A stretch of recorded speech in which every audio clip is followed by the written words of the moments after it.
بعد فأعوذ بالله من الشيطان الرجيم بسم الله الرحمن الرحيم يا نساء النبي لستن كأحد من النساء صدق الله العظيم وصدق رسوله النبي الكريم بلند آواز سے ہدیہ درود و سلام کیجیے الصلاۃ والسلام علیک یا سیدی یا رسول اللہ۔ نبی کریم علیہ الصلاۃ والسلام کا فرمان ذیشان ہے، حضور فرماتے ہیں کپڑے پلید ہو جائیں تو پانی سے پاک کرو، برتن پلید ہو جائے پانی سے پاک کرو، جسم پلید ہو جائے پانی سے پاک کرو۔ حضور فرماتے ہیں دل پلید ہو جائے تو میں محمد کے درود سے پاک کروں۔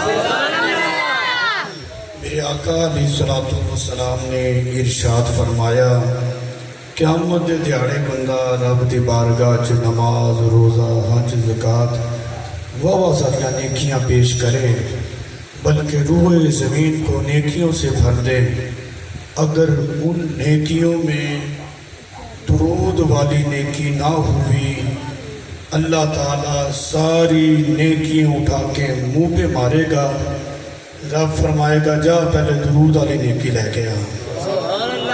خوش ہو کے حضور دی ذات تے درود پڑھو، الصلاۃ والسلام علیک یا سیدی یا رسول اللہ وعلی آلک و اصحابک یا سیدی یا حضرت محمد صلی اللہ علیہ وسلم۔ معزز سامعین، آج کی یہ تقریب سعید میلاد النبی صلی اللہ علیہ وسلم کے حوالے سے انعقاد پذیر ہے۔ دعا ہے اللہ رب العزت محفل کو جو احباب سجانے والے ہیں بھائی محترم محمد عبداللہ قادری صاحب اور جتنے بھی ان کے رفقا ہیں اور تمام مشاکان مصطفیٰ، سب کی اللہ تعالی حاضری اپنی بارگاہ میں قبول فرمائے۔ آمین۔ معزز سامعین، آج کے اس میلاد کے پروگرام میں جو میں نے موضوع منتخب کیا ہے وہ ہمارے اس معاشرے کی بہت اہم ایک ضرورت ہے۔ تقریریں ماشاءاللہ قبلہ اسٹیج سیکرٹری صاحب نے آپ کو سنا دی ہیں، اب میں نے تو پھر یہی سوچا سب کچھ تو انہوں نے کر دیا بیان، ماشاءاللہ اللہ تعالیٰ قبلہ کو سلامت رکھے۔ نعت خوانی کی صورت میں بھائی سعید صاحب ماشاءاللہ قبلہ، بڑا اچھا پروگرام ہو گیا ہے بھائی عبداللہ قادری صاحب نے بھی۔ میں یہ چاہتا ہوں کہ ایک معاشرے کی جو ایک ضرورت ہے، ہمارے معاشرے میں جس چیز کا ایک زیادہ فقدان آ رہا ہے، چلے ان سے میں گفتگو کر لیتے ہیں۔ خطاب ہو گئے، ثنا خوانی ہو گئی، سب کچھ ہو گیا ہے، تھوڑی سی دیر مجھے برداشت کر لینا۔ اگر آپ حضرات نے جاگتی آنکھوں کھلے کانوں میرا ساتھ دیا تو انشاءاللہ یہ چند لمحے اللہ اور اس کے رسول کی یاد میں گزریں گے انشاءاللہ۔ موضوع ہے اسلام میں بیٹی کا مقام، کہ بیٹی کا مقام کیا ہے۔ آج جس گھر میں بیٹی پیدا ہو جاتی ہے، اللہ ماشاءاللہ جو اچھے لوگ بھی ہیں، دوسروں نے تو کیا خوش ہونا ہے، والدہ صاحبہ خوش نہیں ہوتی کہ یہ تو بیٹی ہو گئی۔ کیا دوبارہ ہم دور جاہلیت کی طرف تو ہمارا رخ نہیں ہو گیا؟ حضور علیہ الصلوۃ والسلام ابھی دنیا پہ تشریف نہیں لائے تھے، بیٹی پیدا ہوتی تھی لوگ زندہ ہی زمین میں دفن کر دیا کرتے تھے۔ یہ تو اسلام کے نور سے پہلے کی باتیں ہیں۔ عورت کا مقام کیا تھا؟ شیطان تصور کیا جاتا تھا، عورت تو ایک کہتے شیطان ہے، ہر برائی کی جڑ عورت کو تصور کیا جاتا تھا اسلام سے پہلے۔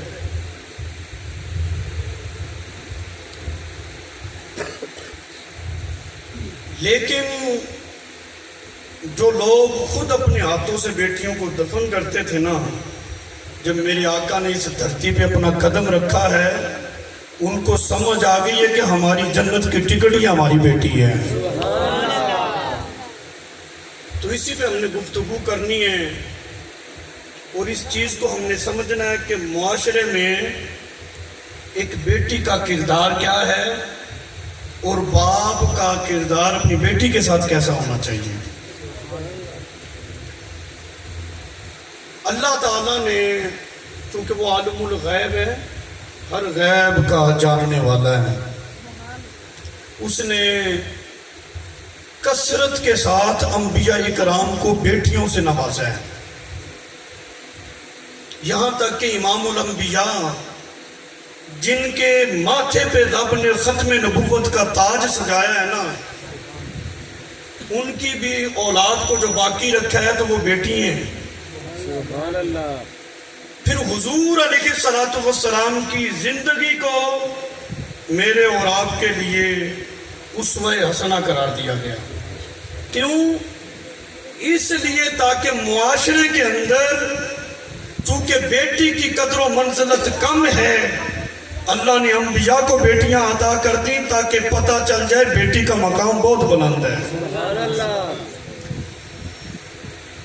اس کائنات کی محدثہ، مفکرہ، عابدہ، زاہدہ، تمام مومنوں کی ماں، صدیق باپ کی صدیقہ بیٹی، زوجہ رسول حضرت عائشہ صدیقہ رضی اللہ تعالی عنہا، آپ فرماتی ہیں جیسے لوگ بزرگوں کے پاس جائیں، بزرگ تبرک کے لیے کچھ عطا کر دیتے ہیں نا، حضرت عائشہ رضی اللہ تعالیٰ عنہ فرماتی ہے میرے پاس ایک عورت آئی، اس کے ساتھ 2 بیٹیاں تھیں اس کی، کہتے میں نے ایک کھجور جو ہے وہ برکت کے لیے ان کو دے دی۔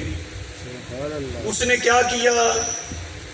کھجور کے 2 حصے کیے، وہ دونوں حصے اپنی دونوں بیٹیوں کے منہ میں ڈال دیے۔ سبحان اللہ۔ اما جی عائشہ صدیقہ رضی اللہ تعالی عنہا نے یہ واقعہ کریم آقا علیہ السلام کی خدمت میں پیش کیا کہ عورت نے ایسا کیا۔ میرے آقا علیہ السلام نے فرمایا اس عورت نے اس عمل کے ذریعے اپنے اوپر جنت کو واجب کر لیا ہے۔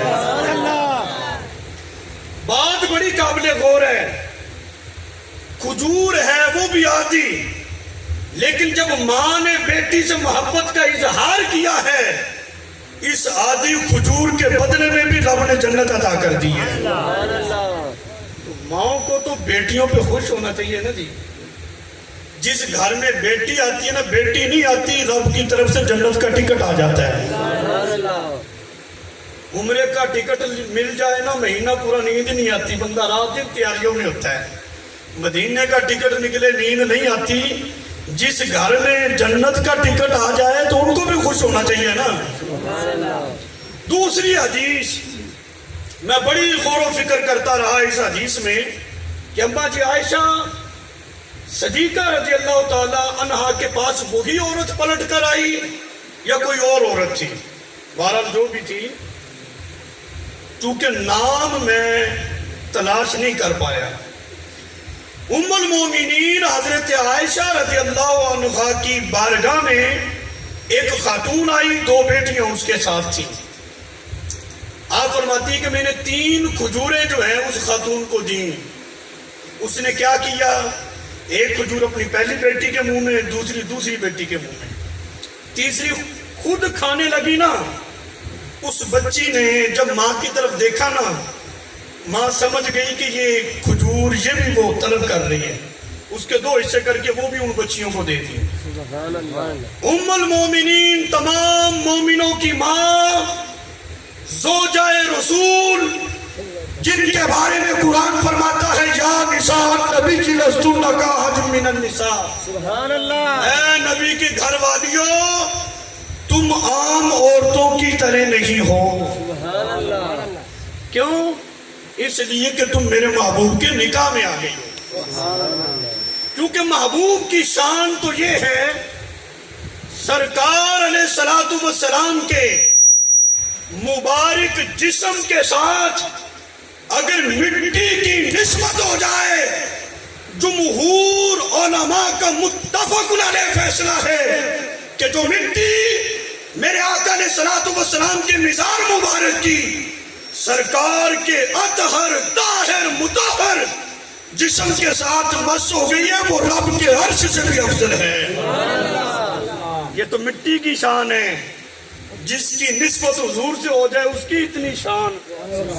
وہ پتھر ہی ہے نا، لیکن جب اس پتھر کی نسبت میرے آقا علیہ الصلوۃ والسلام کے لبہائے مبارک سے ہو گئی، وہ حجر اسود ہو گیا۔ قیامت تک جو گناہ گار اس حجر اسود کے قریب جاتا ہے، اللہ نے یہ شان اس کو عطا کر دی کہ وہ اس کے گناہوں کو چوس لیتا ہے۔ مٹی کی نسبت ہو جائے اتنی شان، پتھر کی نسبت ہو جائے تو اتنی شان۔ آپ نے کبھی دیکھا ہے کہ درخت چلتے ہوں؟ نہیں دیکھا، لیکن اسی درخت کی نسبت میرے آقا سے ہو جائے تو چل کے قدموں میں بھی آ جاتا ہے۔ یہودی نے کہا اس کو بلاؤ نا ذرا، درخت کو، اگر یہ آ گیا تو میں مسلمان ہو جاؤں گا۔ میرے آقا نے فرمایا میں نے کیا بلانا ہے، جا کر کے تجھے اللہ کا رسول بلا رہا ہے۔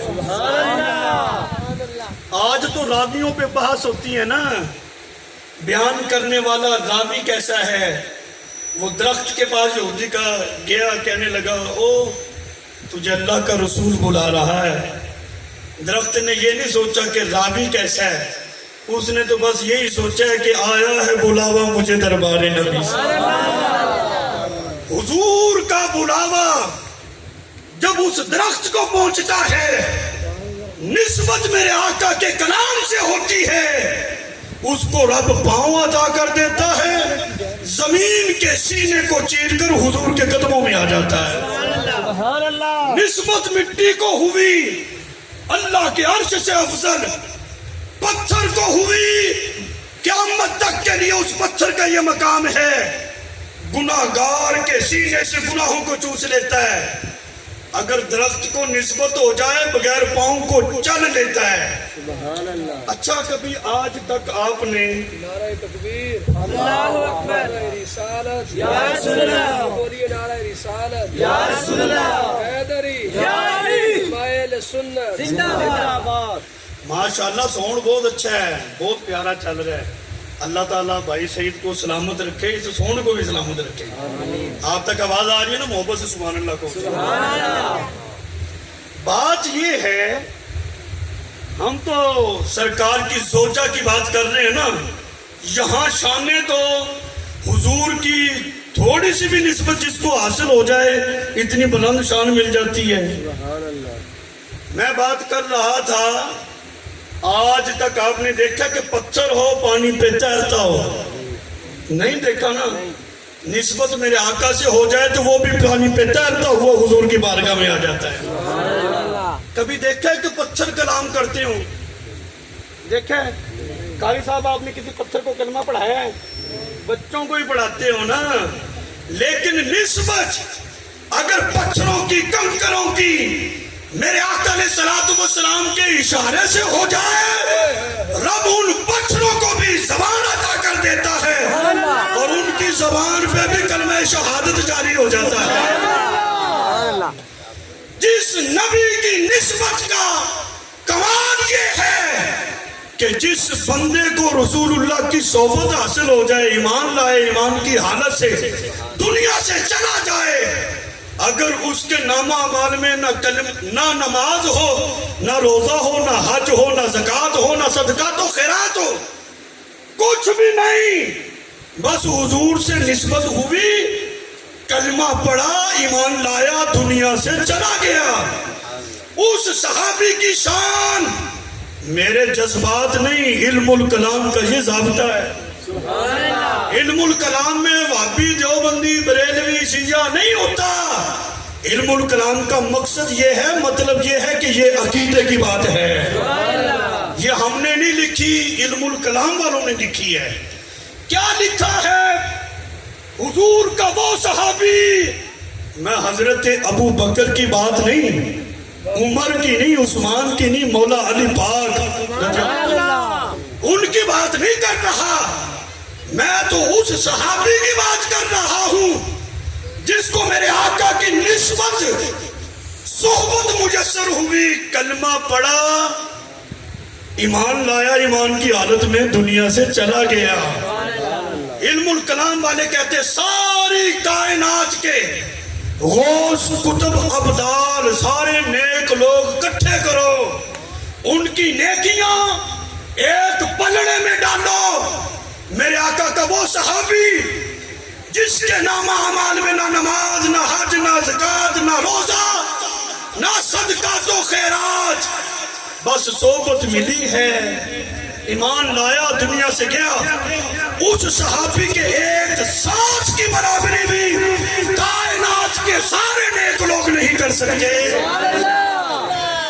یہ اس کی بات ہے جسے صرف نسبت ملی ہے، صحبت ملی ہے، صرف اس نسبت سے اتنا بلند مقام ہو گیا۔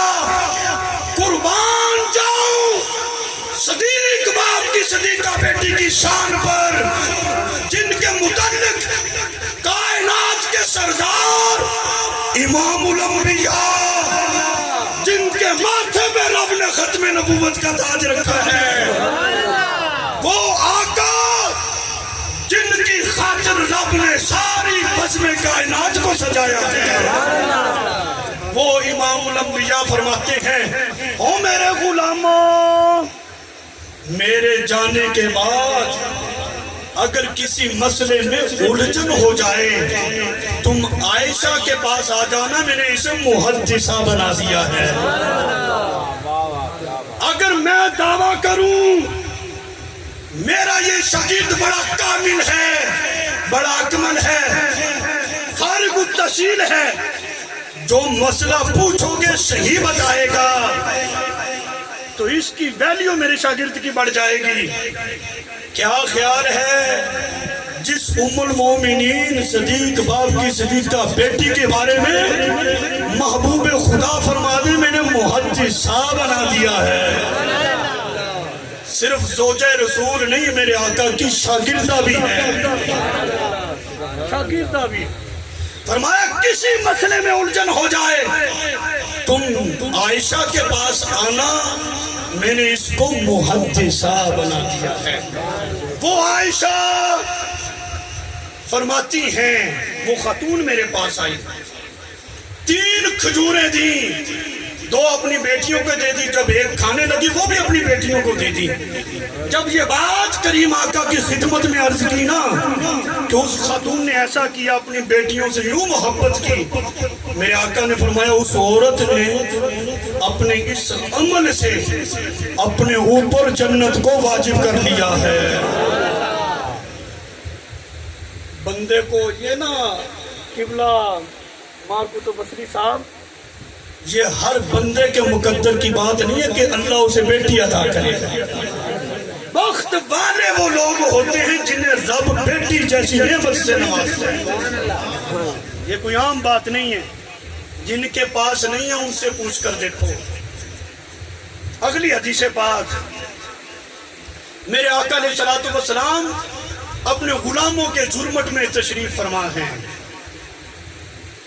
وہ نبی جن کے بارے میں صحابہ اکرام فرمایا کرتے تھے۔ حضرت جابر بن سامورہ فرماتے ہیں کہ میں نے نبی پاک علیہ السلام کی مبارک آنکھ کو دیکھا، اتنی خوبصورت تھی، جو آنکھ کی سفیدی ہے اس میں سرخ رنگ کے ڈورے ڈلے ہوئے تھے، ایڈی سونی آنکھوں والا نبی فرما رہا ہے۔ مولا علی پاک رضی اللہ تعالیٰ عنہ فرماتے ہیں کریم آقا علیہ الصلوۃ والسلام کی آنکھیں اتنی خوبصورت تھی، بڑی بڑی موٹی موٹی دراز آنکھیں تھیں، اور آپ کی پلکیں لمبی لمبی تھی۔ وہ نبی جو خوبصورت چہرے والا ہے، صحابہ کے جرمٹ میں فرماتے ہیں، او میرے غلاموں، جس کو رب 3 بیٹیاں عطا کر دے، وہ ان کی اچھی تربیت کرے، ان کی پرورش کرے، اور پھر ان کو بیاہ دے۔ حضور نے فرمایا اس عمل سے اس بندے نے اپنے اوپر جنت کو واجب کر لیا ہے۔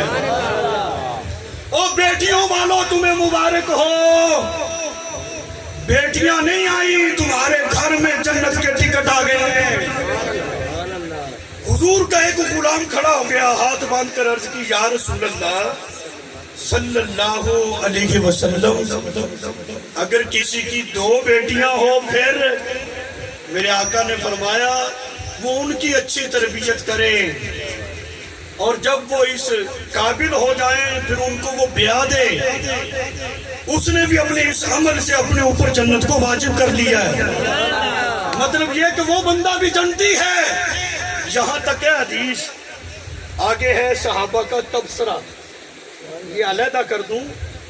صحابہ اکرام فرماتے ہیں اگر ہم میں سے کوئی بندہ جرأت کرتا حضور کی بارگاہ میں کھڑا ہو کر یہ سوال کرتا کہ یا رسول اللہ صلی اللہ علیہ وسلم، اگر کسی کے پاس ایک بیٹی ہو تو پھر؟ صحابہ فرماتے ہیں اگر کوئی عرض کر دیتا نا حضور نے اس کو بھی جنت کی بشارت دے دینی تھی۔ یہ مقام ہے بیٹیوں کا بھائی، بیٹیوں کی پرورش میں جنت ملتی ہے۔ حدیث پاک سنو، باپ کی محبت بیٹی کے ساتھ کیسی ہونی چاہیے؟ نبی کریم علیہ السلام نے زندگی کا کوئی پہلو چھوڑا نہیں، ہر پہلو پہ اپنی امت کی تربیت فرمائی ہے۔ سبحان اللہ۔ جو باپ ہیں، جو بیٹیوں والے ہیں، ان سے میری درخواست ہے وہ تھوڑی سی توجہ کریں گے۔ محبت سے ذرا سبحان اللہ کہو نا جی۔ نعرہ تکبیر، نعرہ رسالت، نعرہ رسالت، نعرہ حیدری۔ ایک باپ کی محبت اپنی بیٹی کے ساتھ کیسی ہونی چاہیے؟ میرے آقا علیہ السلام نے بڑی خوبصورت اپنے عمل کے ساتھ تربیت کی۔ سرکار علیہ السلام جب بھی کسی سفر سے تشریف لاتے پہلے اپنی بیٹی سیدہ فاطمہ الزہرا کے گھر تشریف لے جایا کرتے تھے، اپنی بیٹی کا استقبال کرتے، اس کو اپنے پاس بٹھاتے، اپنے نواسوں کے ساتھ حسنین کریمین کے ساتھ کھیلتے۔ کیوں؟ تاکہ میری بیٹی راضی ہو جائے۔ سرکار علیہ السلام نے فرمایا عائشہ فاطمہ کو بلاؤ۔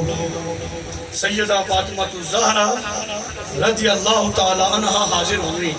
سرکار نے فرمایا بیٹا ذرا کان قریب کرو نا۔ حضور نے فرمایا بیٹا میرے آخری ایام چل رہے ہیں، میں دنیا سے جانے والا ہوں، لیکن سنو سب سے پہلے قیامت کے دن جنت میں تم مجھ سے ملاقات کرو گی۔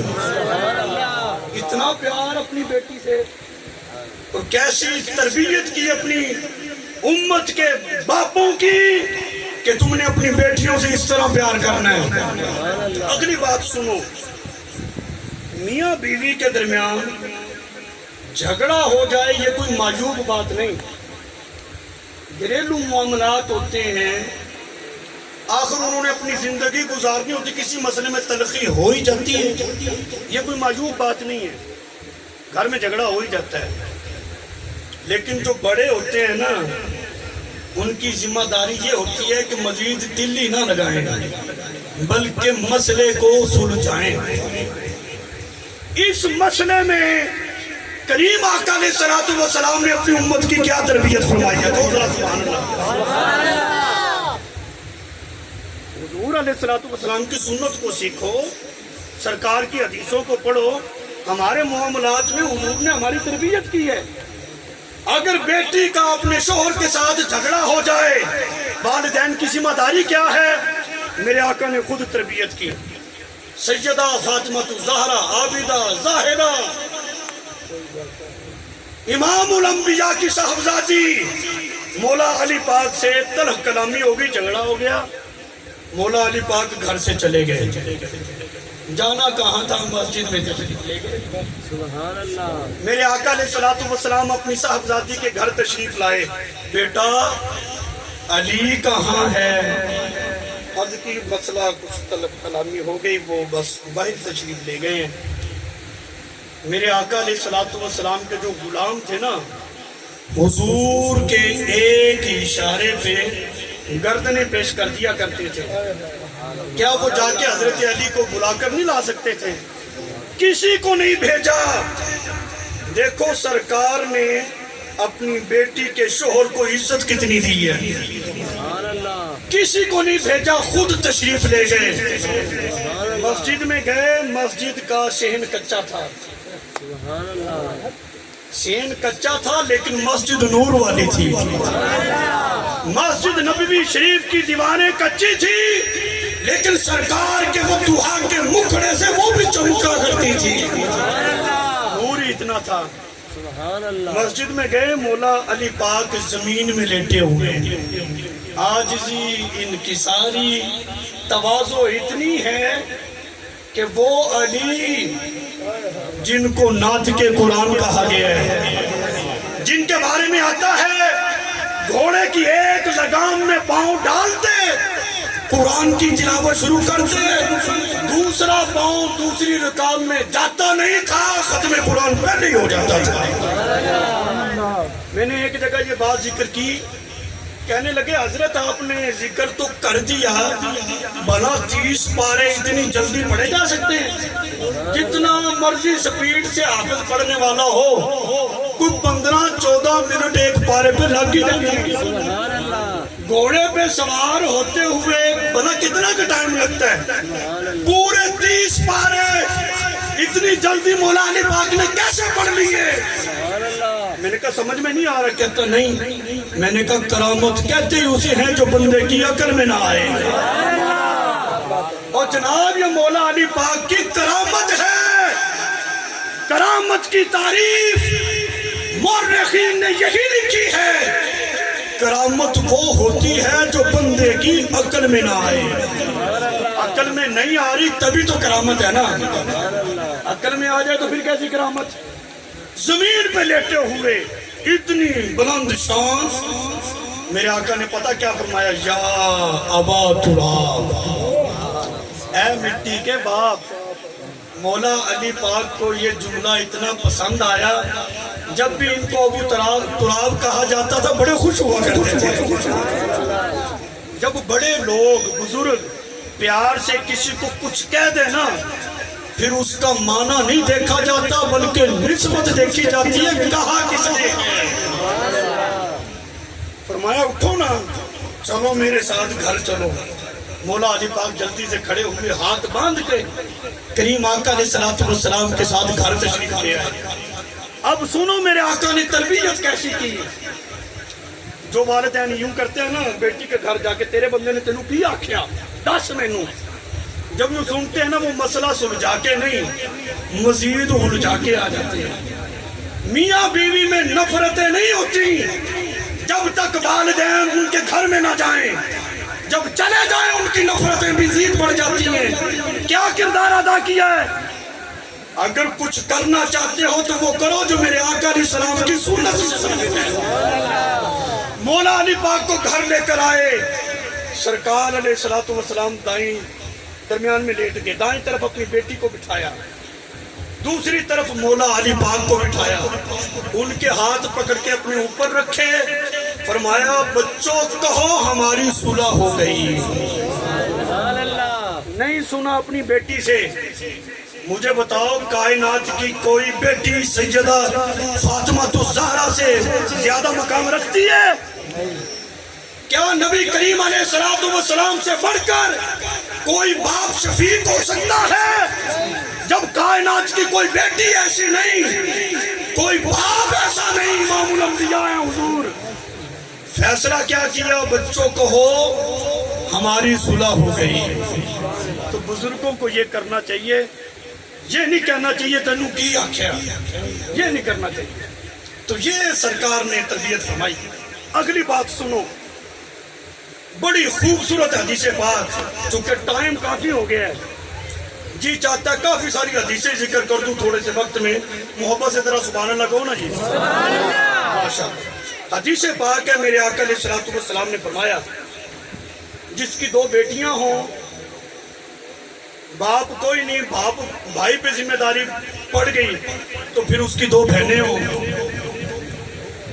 2 بیٹیاں کسی کی ہوں، باپ کوئی نہیں تو اس کی 2 بہنیں ہوں، بھائی ہے، اور وہ ان کی اچھی تربیت کرتا ہے۔ باپ ہے تو بیٹیوں کی اچھی تربیت کرتا ہے، باپ کوئی نہیں، بھائی پہ ذمہ داری پڑ گئی، بھائی بہنوں کی اچھی تربیت کرتا ہے، پھر ان کو بیاہ دیتا ہے، بعد میں بھی ان کی خبر گیری خیریت معلوم کرتا رہتا ہے۔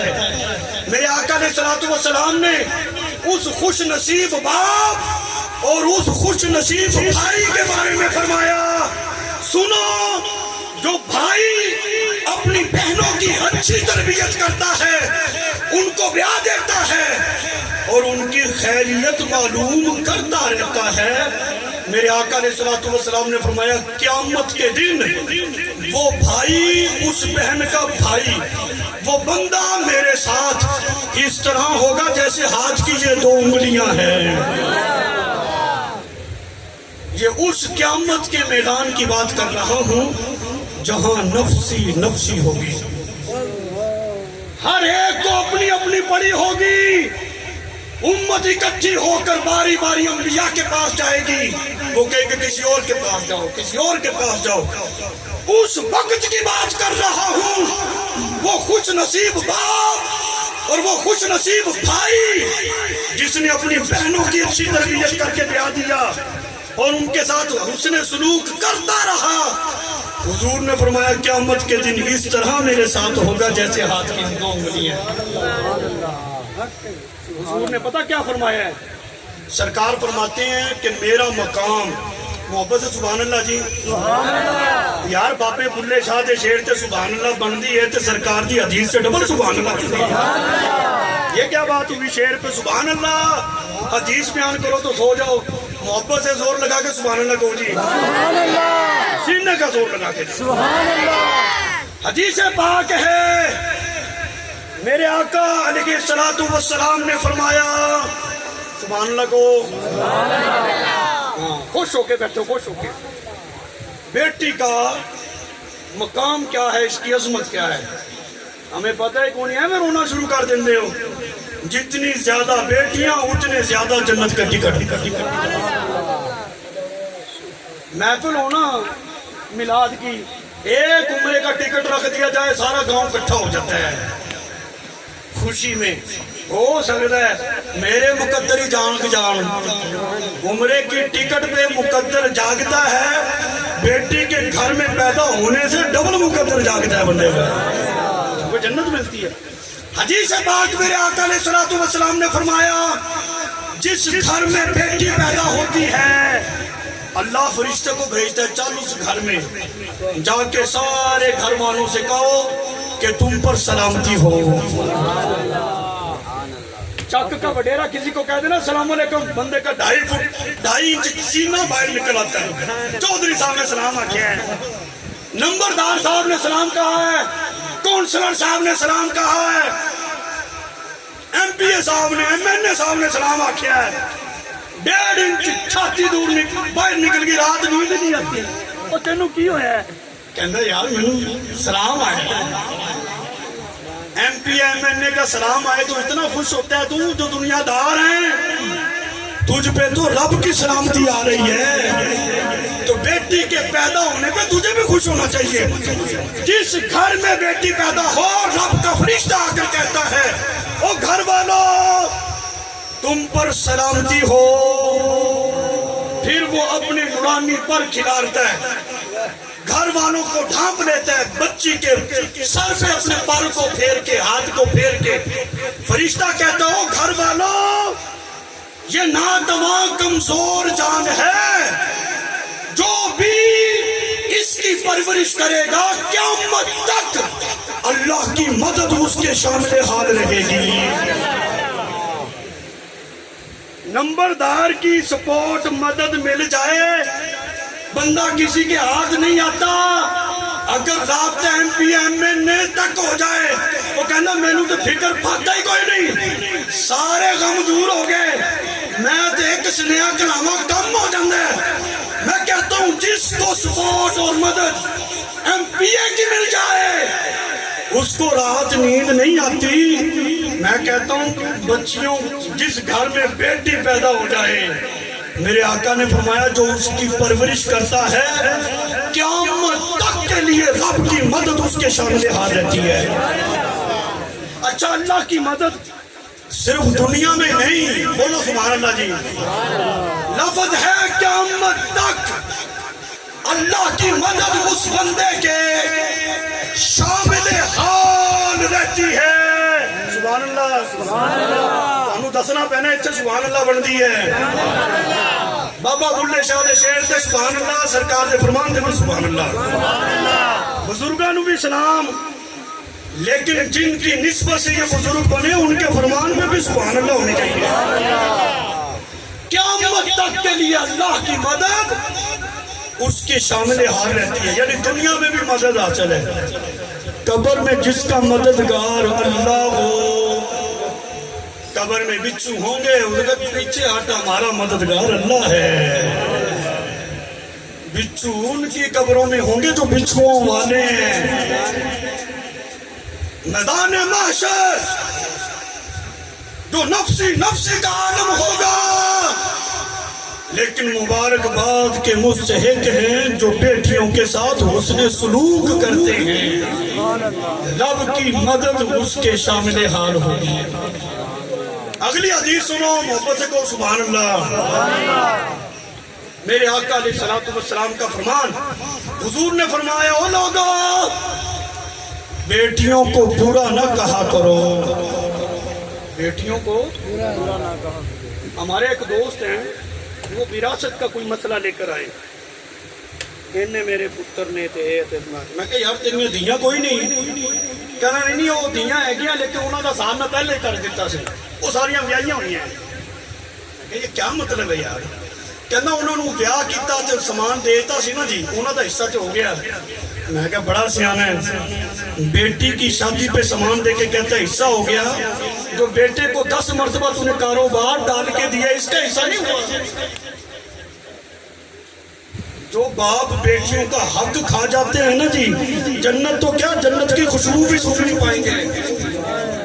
یہ حقوق العباد ہیں, یہ نصوص قطعیہ ہے. للذکر مثل حظ الانثیین, بیٹے کا وراثت میں ڈبل حصہ ہے, بیٹی کا سنگل ہے. اس کو ملنا ہی ملنا, اس کو دینا ہی دینا ہے. جو تم نے شادی پہ دیا وہ گفٹ ہے, وہ تحفہ ہے, وہ وراثت کوئی نہیں. وراثت وارث کے مرنے کے بعد ہوتی ہے, جس طرح بیٹوں کا حق ہے بیٹیوں کا بھی ہے. بات کر رہا تھا, میرے آقا نے فرمایا بیٹیوں کو برا نہ کہو. کتنی خوبصورت میرے آقا نے تربیت فرمائی. بیٹیوں کو برا نہ کہو. تم دیکھتے نہیں میں محمد بھی بیٹیوں والا ہوں. میرے آقا علیہ الصلوۃ والسلام نے اپنا سٹیٹس کیا بیان کیا, اپنا تعارف کیا کروایا.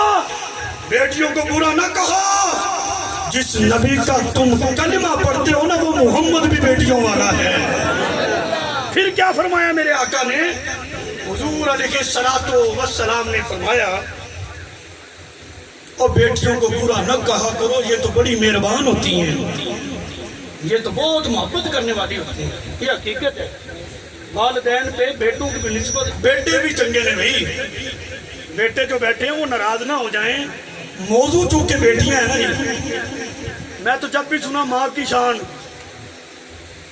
ماں کی شان, تو پھر کوئی موقع ایسا بن جائے تو پھر میں ابے کی شان بیان کرتا ہوں, کیونکہ ماں کی شان تو نادخاں بیان کر دیتے ہیں. میں کہ چلو جی اسی پھر ابے کی شان بیان کر دینے ہیں. بیٹوں کی شان تو سارے بیان کرتے ہیں, مٹھائیاں بھی تقسیم ہوتی ہیں, سارے مبارک ہو جی پتر ہوا, بیٹی ہو کوئی بھی نہیں آتا. یہ ایک ہمارا معاشرہ ہے نا. حالانکہ بندے کو زیادہ خوش ہونا چاہیے یار.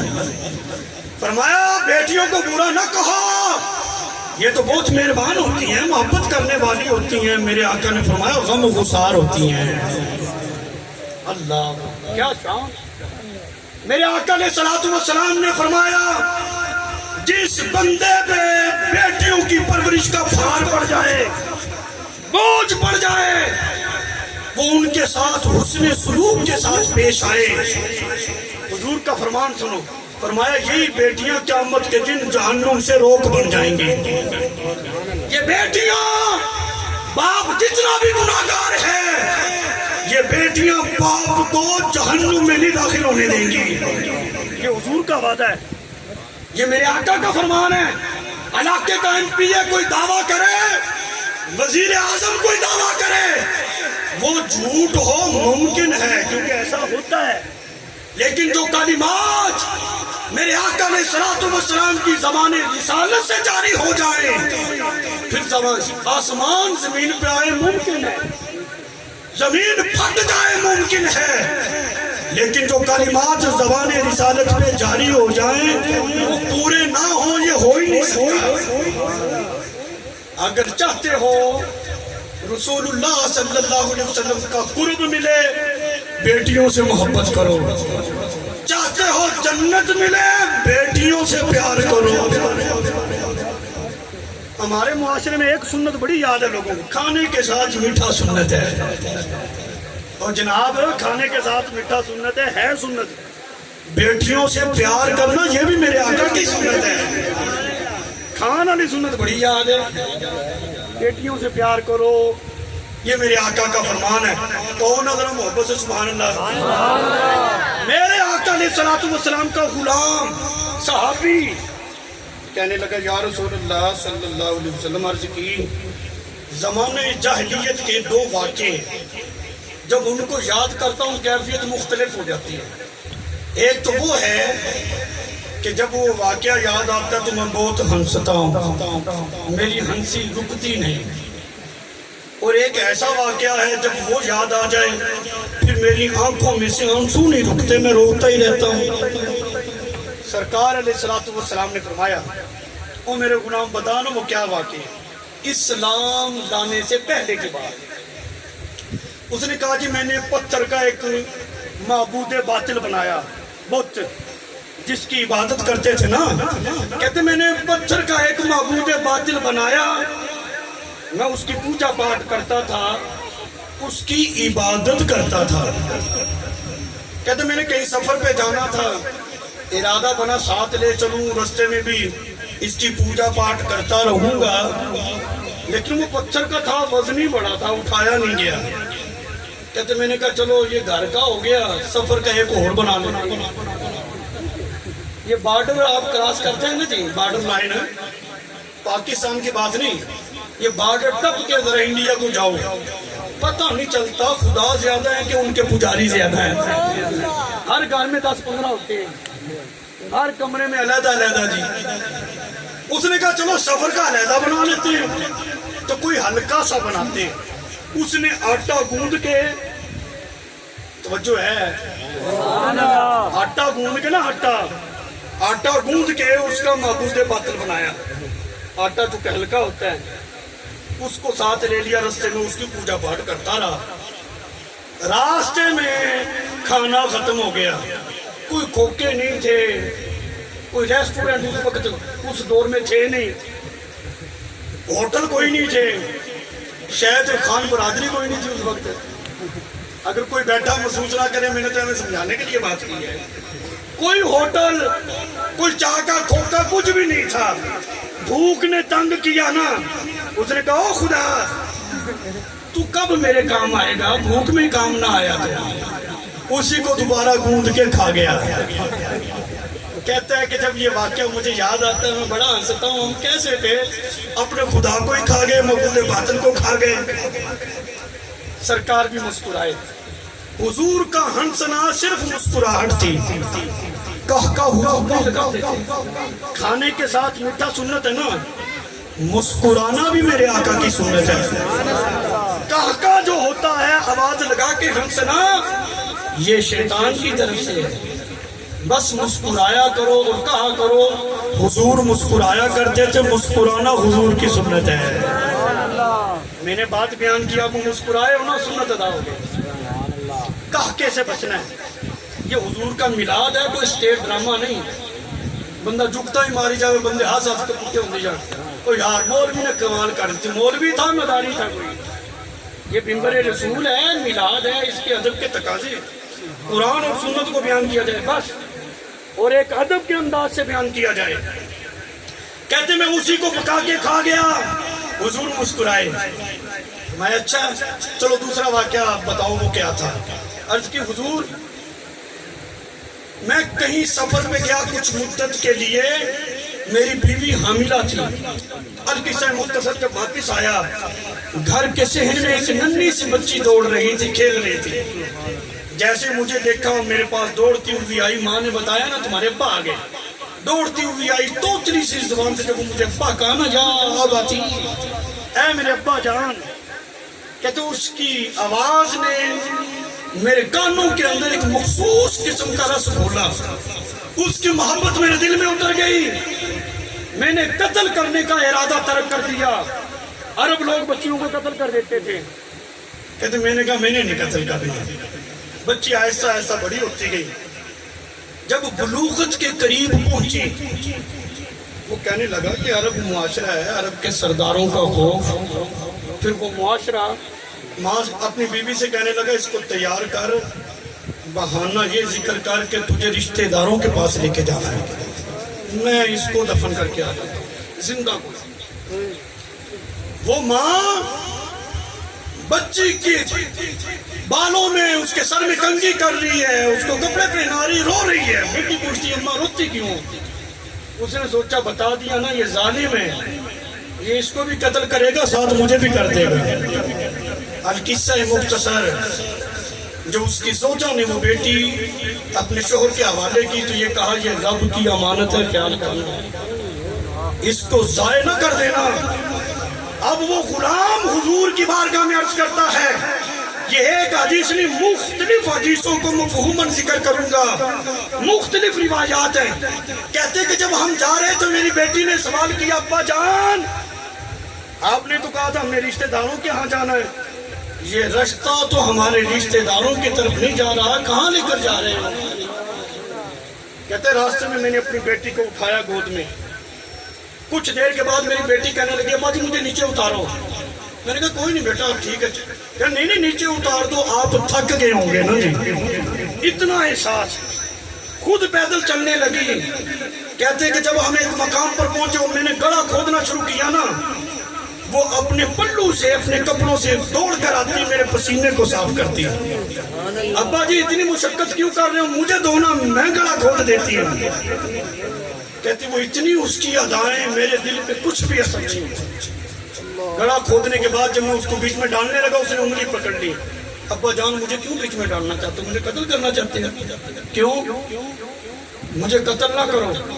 پھر فرمانے لگی اگر تمہارا قتل کا ارادہ بن ہی گیا ہے میری والدہ کو نہ بتانا، انہیں بڑا دکھ ہوگا. کہتے وہ چیختی چلاتی رہی. میں مٹی ڈال کے آ گیا.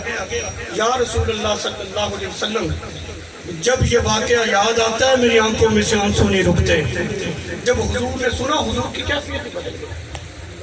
میرے آقا علیہ الصلوۃ والسلام نے فرمایا اگر رب مجھے اجازت دیتا زمانے جاہلیت کے کاموں پر جو تم نے کیے ہیں ان کا میں مواخذہ کرتا تو میں تجھے تیری بیٹی کا بدلہ ضرور لیتا. اتنی حساس طبیعت تھی میرے آقا علیہ الصلوۃ والسلام کی بیٹیوں کے بارے میں. یہ وہ لوگ تھے جو بیٹیوں کو زندہ دفن کر دیا کرتے تھے. عورت کا مقام عرب زمانے میں کچھ بھی نہیں تھا. شیطان تصور کیا جاتا تھا، ہر برائی کی جڑ تصور کیا جاتا تھا. افلاطون نے تو یہاں تک لکھا ہے عورت تو انسان ہی کوئی نہیں. کتنا بڑا فلسفی ہے افلاطون. کہتا ہے عورت انسان کوئی نہیں، اس کو پڑھ کر دیکھو یہ انسان نہیں ہے، اس کو تو انسان کی خدمت کے لیے پیدا کیا گیا. ان لوگوں کی بات کر رہے ہو جو عورت کو انسان ہی تصور نہیں کرتے تھے. آج عورت کس حقوق کی بات کرتی ہے، کون سا پلے کارڈ اٹھا کر اس معاشرے کے اندر کیا دکھانا چاہتی ہے. جو حق دین نے عورت کو دیا ہے خدا کی قسم کسی نے بھی نہیں دیا. معاشرہ تو یہ تھا کہ بیٹے اپنی ماں کو لے کر منڈی میں جا کر فروخت کر دیتے، قیمت آپ میں تقسیم کر لیتے۔ میرے آقا نے ماں کو یہ مقام عطا کیا ہے، وہ بیٹے جو ماں کو بیچ دیتے تھے اب ان کو یقین ہو گیا ہے کہ ہماری جنت ماں کے قدموں کے نیچے ہے۔ جو بیٹیوں کو زندہ دفن کر دیا کرتے تھے، یہ میرے آقا کی تربیت ہے، یہ دین اسلام ہے۔ اب انہی کو یہ یقین ہو گیا ہے انہی کی پرورش میں ہماری جنت ہے۔ عورت جس مقام پر بھی ہے، وہ بیوی کی حیثیت میں ہے، وہ بیٹی کی حیثیت میں، وہ بہن کی حیثیت میں، وہ ماں کی حیثیت میں، وہ خالہ کی حیثیت میں، وہ پھپھی کی حیثیت میں، کوئی بھی حیثیت ہو، سرکار علیہ السلام کے دین نے سب کے حقوق بیان کیے ہیں۔ آج میری ان ماں بہنوں اور بیٹیوں سے یہ درخواست ہے، جس نبی کے دین کے صدقے تمہیں عزتیں ملی، اس ماں سے درخواست ہے کہ جو بیٹے ماں کو بیچ دیا کرتے تھے، رسول اللہ کے دین کے صدقے تجھے یہ مقام ملا ہے کہ ان کی جنت تیرے قدموں کے نیچے آ گئی ہے۔ تو ساتوں آسمانوں کے اوپر اسی جنت کو میرے آقا نے کھینچ کر ماں کے قدموں کے نیچے رکھ دیا ہے۔ اس ماں سے میری درخواست ہے کہ جس دین نے تجھے اتنی عزت دی ہے نا، جب اس دین کی عزت پہ حرف آئے تو بھی اپنا بیٹا دین کے لیے قربان کر۔